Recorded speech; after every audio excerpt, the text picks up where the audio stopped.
Halo sobat semuanya, berjumpa lagi bersama saya di Intonasi. Apa kabar kalian semuanya? Semoga dalam keadaan baik-baik saja tentunya ya. Menggemparkan, baru-baru ini pihak kepolisian berhasil menggerebek villa yang digunakan pesta seks sesama jenis. Lokasi villa tersebut berada di Megamendung. Jika kita mendengar kata Megamendung, tentu saja kita teringat dengan pondok pesantren yang dimiliki oleh Habib Rizik Syihab, yaitu Pondok Pesantren Markas Syariah. Pertanyaannya di sini, kemanakah pihak pesantren? Karena secara tidak langsung villa yang digunakan untuk pesta seks sesama jenis ini masih satu wilayah dengan Pondok Pesantren Markas Syariah, yaitu wilayah Megamendung. Kok bisa ini terjadi padahal masih satu wilayah dengan Pondok Pesantren Habib Rizik Syihab ini? Tidak hanya itu, Kang Deddy Mulyadi juga menggerebek warung remang-remang. Ketika menggerebek warung tersebut, Kang Deddy Mulyadi menemukan sesuatu yang sangat mengejutkan, menemukan sesuatu yang sangat mengagetkan. Untuk selengkapnya, mari kita simak sama-sama videonya. Tempat apaan? Tempat naon ya teh? Warung. Warung apa? Nah ini Kang Deddy Mulyadi sedang menggerebek warung remang-remang ya. Langsung lari ya? Apaan sih itu? Lari. Polisi mengamankan 75 peserta pesta seks sesama jenis di Megamendung, Kabupaten Bogor, Jawa Barat, pada Minggu, 22 Juni 2025. Kasat Reskrim Polres Bogor, AKP Teguh Kumara, mengatakan penggerebekan ini dilakukan di salah satu villa di kawasan Megamendung, Puncak, Bogor. Dia menjelaskan penggerebekan ini berawal dari informasi dari masyarakat terkait adanya acara di salah satu villa di Puncak. Atas dasar informasi tersebut, Polres Bogor bersama-sama dengan Polsek Megamendung mendatangi villa tersebut. Teguh menjelaskan kegiatan ini digelar dengan modus family gathering. Dari lokasi penggerebekan, polisi menemukan 4 bungkus kondom baru belum terpakai dan 1 buah pedang untuk pertunjukan seni tari. Pada saat penggerebekan, polisi tidak menemukan perbuatan asusila dan cabul. Ada lagi? Masih pegang handphone siapa? Topi bukan? Yang pakai selimut, buka selimutmu. Lepas. Yang pakai topi. 5. Nggak ada lagi nih. Kami geledah ya. Yang depan. Mana sih handphonenya? Yang depan jongkok. Oh, panitia di tengah. Yang depan jongkok. Di situ kan berdiri, yang belakang berdiri. Di tengahnya yang belakang berdiri, yang depan jongkok. Ayo, mas, Hey. mas, jadi Hey. semua naik sini. Ayo naik. Panitia di tengah. Yang belakang naik dulu. Yang masih megang handphone, tungguin. Ayo itu masih ada tuh. Ini masih tengahnya belakang. Ayo. Ke sini. Gak ada yang kesana. Maju ke belakang tumpah itu. Yang belakang tetap berdiri, yang belakang tetap berdiri. Maju depan. Nah, Sobat Intonasi, itu dia tadi informasi ya mengenai penggerebekan yang dilakukan pihak kepolisian Kabupaten Bogor ya, yang telah berhasil menggerebek ataupun mengungkap pesta yang tidak manusiawi ini ya. Karena menurut saya ini seperti ya gak bisa saya ungkapkan lah. Astagfirullahaladzim, ya Allah, jauhkanlah dari orang-orang yang berbuat menyimpang seperti itu ya Allah, sadarkan mereka. Astagfirullahaladzim. Bagaimana nih ya menurut sobat semuanya terkait maraknya, akhir-akhir ini marak sekali ya kelakuan-kelakuan manusia-manusia yang menyimpang dan juga tidak tanggung-tanggung. Mereka ini menggelar pesta besar-besaran ya, bahkan tadi berhasil diamankan 72 orang kalau nggak salah. Waduh. Nah, di sini kita bisa melihat juga di mana lokasi villa ataupun lokasi tempat yang digunakan untuk pesta seks sesama jenis ini berlokasi di Megamendung ya, Kabupaten Bogor. Tentu saja Megamendung ini masih satu wilayah ataupun satu kecamatan juga dengan Pondok Pesantren Markas Syariah yang merupakan pesantren milik Habib Rizik Syihab, pentolan dari FPI. Kok bisa terjadi ya? Kemanakah ini pihak pondok pesantren? Karena biasanya ya, seperti yang kita tahu, para FPI ini selalu saja mensweeping ya, kafe-kafe, bar, tempat-tempat prostitusi, tetapi sweepingnya di Jakarta. Jarang mereka sweeping di Puncak. Dan ini suatu tamparan keras, di mana satu lokasi, satu wilayah Megamendung ada yang melakukan pesta seks seperti itu. Kok FPI diam saja tuh? Kemana ini FPI? Kejadiannya hari Minggu, diungkapkannya ini Selasa. Kan lama sekali ini. Ini kemanakah gitu loh, yang selama ini selalu sweeping kafe-kafe, selalu masuk sweeping, selalu merasa paling benar. Ini kemana? Kok bisa terjadi di satu wilayah Itu kan markasnya itu merupakan pesantren yang lumayan besar, yang cukup besar. Tapi kan ini kurang ya, sweepingnya kurang. Tidak seperti sweeping di Jakarta. Nah, sobat semuanya, memang ini sangat mengejutkan sekali ya, dimana akhir-akhir ini ya namanya zaman dunia sudah berubah seperti ini. Banyak sekali orang-orang yang menyimpang. Mudah-mudahan kita semua dijauhkan dari orang-orang seperti itu. Amin ya Allah ya Rabbal Alamin. Nah, di sini juga saya akan berbagi sedikit video di mana saya merasa kagum dengan Kang Deddy Mulyadi yang selama ini Kang Deddy Mulyadi ini dituduh musyrik, dituduh bukan Islam katanya. Tetapi ketika beliau beberapa hari yang lalu berpidato, berceramah di acara pembukaan MTQH di Kabupaten Bandung Barat. Ini menurut saya ceramah yang sangat bagus sekali ya, mengenai Al-Quran. Kita simak sama-sama videonya. Kita hari ini memasuki pada sebuah fase di mana kita mengagungkan Al-Quran.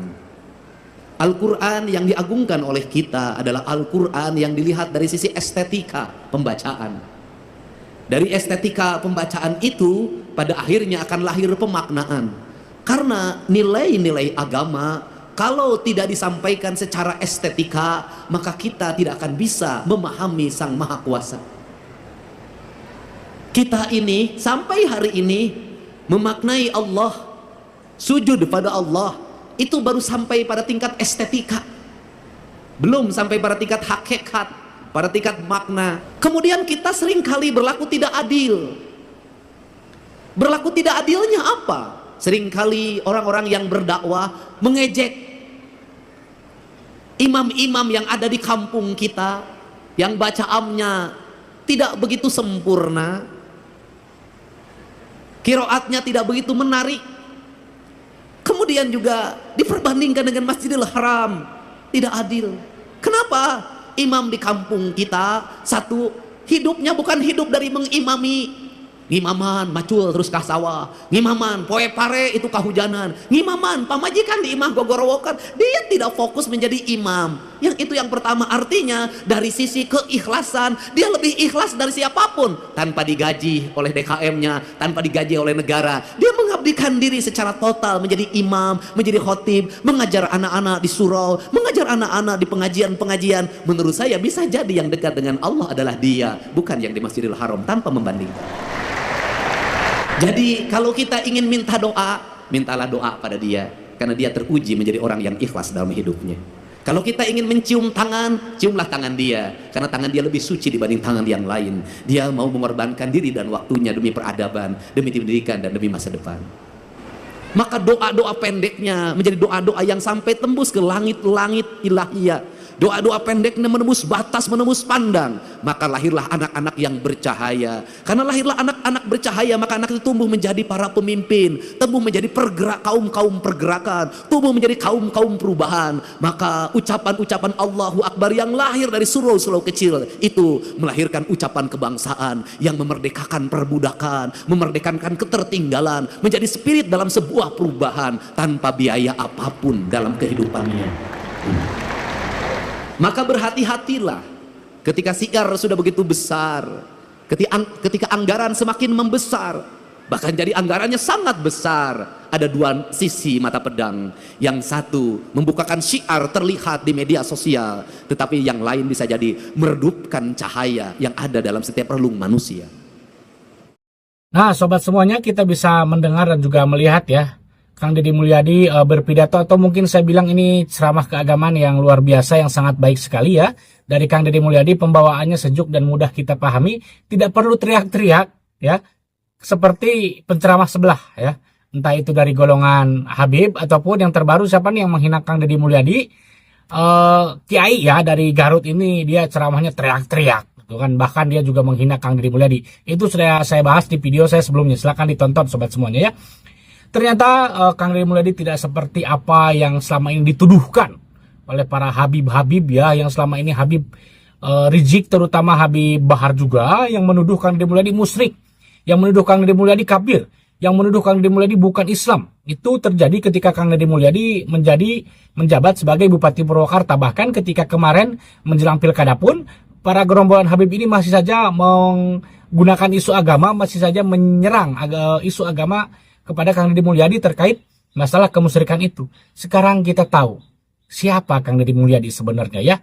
Agamanya dia lebih paham, bahkan saya berani, bukan taruhan, pokoknya acungi jempol lah keislaman, pemahaman agama Kang Deddy Mulyadi dengan orang-orang para gerombolan Rizik dan juga Bahar bin Smith ini. Kang Deddy Mulyadi menurut saya lebih islami dan lebih tentu saja paham agama.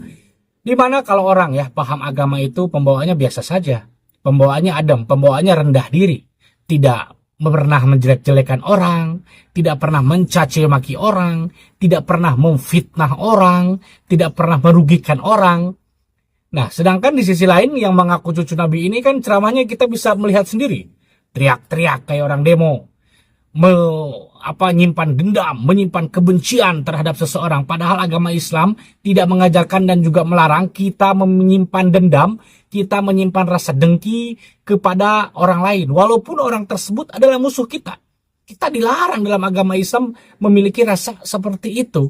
Memiliki rasa kebencian, rasa dendam. Nah, apakah sekarang tidak terbalik ya? Di mana kita tahu semuanya ya, Kang Deddy Mulyadi sebagai Gubernur Jawa Barat, dia membuktikan bahwasanya beragama itu tidak perlu dikuar-kuarkan, tidak perlu merasa paling benar, tidak perlu merasa paling Islam ya. Kang Deddy Mulyadi cukup Kang Deddy Mulyadi dengan Allah Subhanahu wa taala yang tahu masalah keimanan, masalah agama dan juga masalah akhlak ya.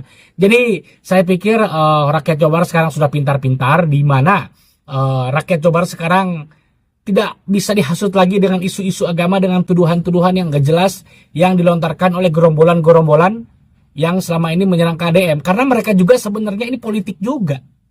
Tidak murni untuk membela agama, tidak murni untuk membela Islam juga. Mereka ini ya biasa dibayar. Kalau nggak ada amplop mereka mana mau seperti itu. Jadi kita sekarang harus pintar-pintar ya. Tidak semua orang, tidak semua manusia, walaupun manusia ataupun orang itu berpenampilan agamis, berpenampilan islamis, tetapi kelakuannya itu kita bisa melihat. Perkataannya, nah tidak semua orang itu benar, tidak semua orang itu jujur, meskipun penampilannya sangat agamis ya. Jadi kita tentu saja harus bisa milih-milih lah ya. Harus bisa pintar-pintar memfilter mana yang orang agamanya benar, mana orang yang agamanya sok-sokan paling benar gitu kan, tetapi kelakuannya jauh menyimpang dari ajaran agama Islam. Nah, sobat semuanya bagaimana nih ya menurut sobat semuanya terkait tadi penggerebekan menggegerkan juga, di mana Megamendung, Pupila yang berada di Megamendung yang merupakan satu wilayah dengan markas syariah yang itu pondok pesantren milik Habib Rizik Syihab. Pilanya itu digunakan untuk pila yang ada di Megamendung itu digunakan untuk pesta seks sesama jenis. Nauzubillah min dzalik. Kemudian tadi kita bisa mendengar juga pemahaman masalah Al-Quran, agama Islam dari Kang Deddy Mulyadi selaku Gubernur Jawa Barat. Jika punya pendapat silahkan tulis di kolom komentar. Terima kasih sudah menonton. Semoga sehat selalu dan sampai jumpa lagi di video selanjutnya. Wassalamualaikum warahmatullahi wabarakatuh. Sampurasun.